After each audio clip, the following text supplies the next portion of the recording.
Hey everybody, in this video I have two word problems.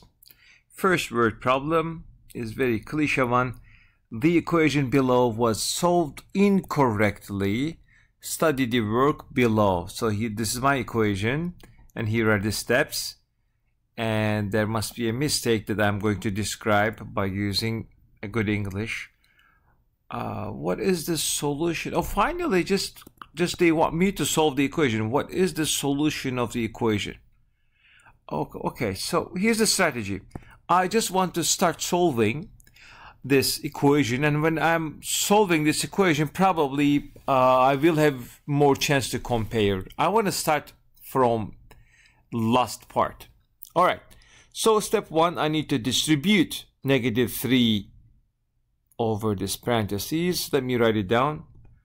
So we have 5x plus 5 is equal to -3 times x is -3x. -3 times -1 is +3. All right. Next step, I need to add 3x both sides because I want to see all variables together. I want to add 3x both sides. Now I think I don't have 3x's anymore on the left hand side. I only have 3, so on right. On the left I can combine these like terms, 8x plus 5. All right. And as you see at the beginning, like this distribution is just like my distribution, but I don't see anything like 2x equals -2 here. Let me finish this. I have to solve this anyway. I need to take away 5 from both sides. Take away 5. So it's going to be 8x equals -2. When I divide both sides by 8, x is actually equals -1/4. This is my answer for x. However, the answer is here -1. So what was the mistake? What was the mistake? I mean, they get 2x here, right?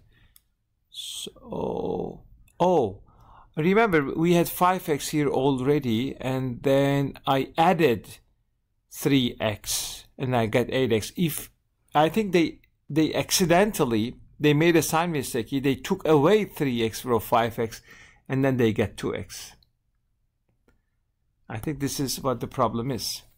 So when the person tried to isolate the x variable on the left side, they changed the sign.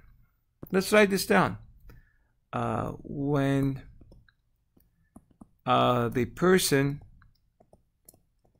the person tried to isolate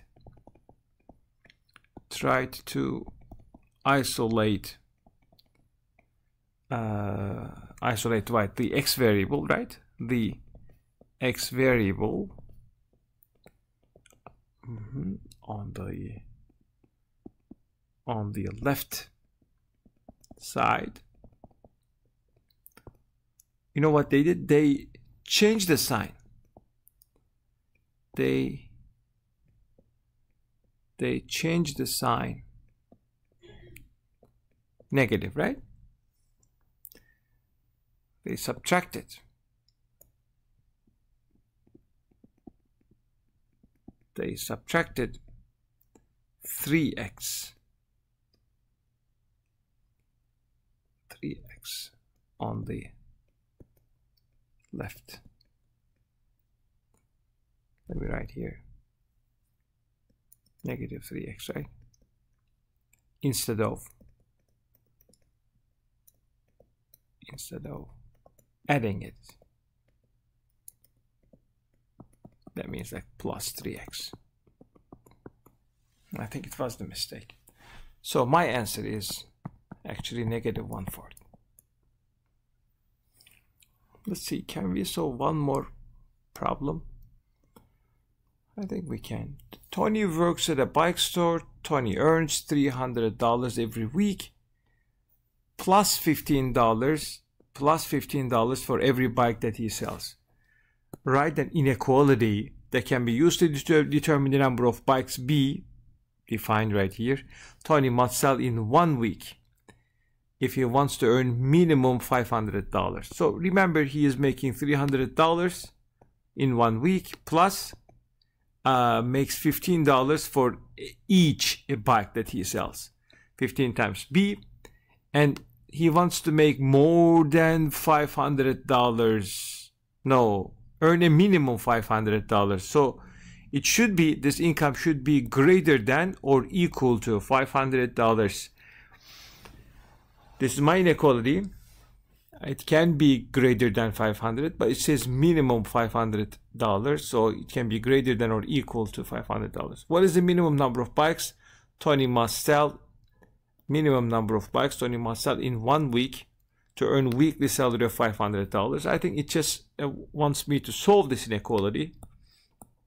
300 plus 15b greater than or equal to 500. You need to take away, subtract $300 from both sides. It's going to be 15b is greater than or equal to 200. Now we should divide both sides by 15. Divide by 15. Let me use my calculator. 200 divided by 15 is 13.3 repeating. So b is greater than or equal to 13.3 repeating. Guys, remember, b is number of bikes. b is an integer. You cannot say I have, I don't know, 5.5 bikes, 7.2 bikes. It doesn't make sense. b is a number which is greater than or equal to 13.3. In number line, this is 13, this is 14, this is 15, so on and so forth. 13.3 is somewhere here, and your condition is this. Your b values are greater than or equal to this. And you're looking for the minimum number of bikes, which is 40. This is the minimum number. It satisfies your inequality. So the answer is 14 bikes.